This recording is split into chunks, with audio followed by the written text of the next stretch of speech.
curve shows how much of a good people will want at different prices. What happens when there's a big sale? Well, at a lower price, people buy more. More shirts, more pants, more video games, and they do stuff like this. This is what happens on Black Friday when retailers lower their prices to get people to buy stuff for Christmas. The demand curve illustrates the intuition for why people go nuts on Black Friday. Price is shown on the vertical axis, and quantity is shown on the horizontal. Here's the normal price, and here's the Black Friday reduced price. Simply put, the quantity demanded increases as the price gets lower. But let's delve a little deeper. There's a different demand curve for every good or service out there, but the ideas are the same. So, let's look at the demand curve for one of the most important products in the world, oil. Oil is used in a wide variety of products, from fueling cars and planes to heating homes and making plastic for rubber duckies. Looking at the demand curve for oil, we see a familiar relationship between price and the quantity demanded. At a high price, $55 per barrel, there's a relatively low demand, let's say 5 million barrels. At $20 per barrel, 25 million barrels are demanded. As the price goes down, the demand for oil increases. And at $5 per barrel, 50 million barrels of oil are demanded.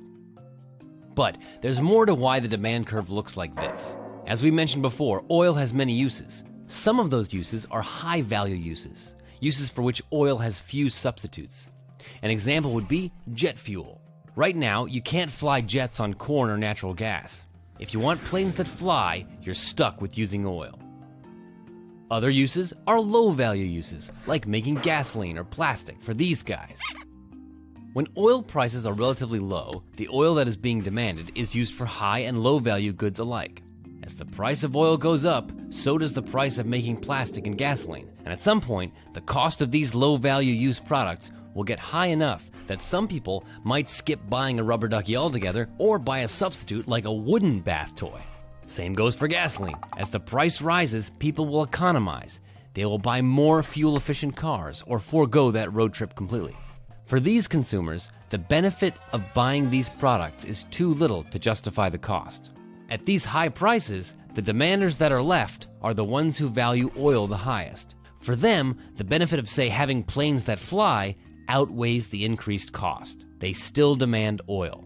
So, with a simple line, the demand curve summarizes all the many and diverse ways that people respond to a change in price. To understand the term demand curve, first of all you have to understand the term demand schedule. Demand schedule is a tabular representation which indicates the price of a commodity and its corresponding quantity demanded by the consumer per unit of time. Now, demand curve is a graphical representation of demand schedule.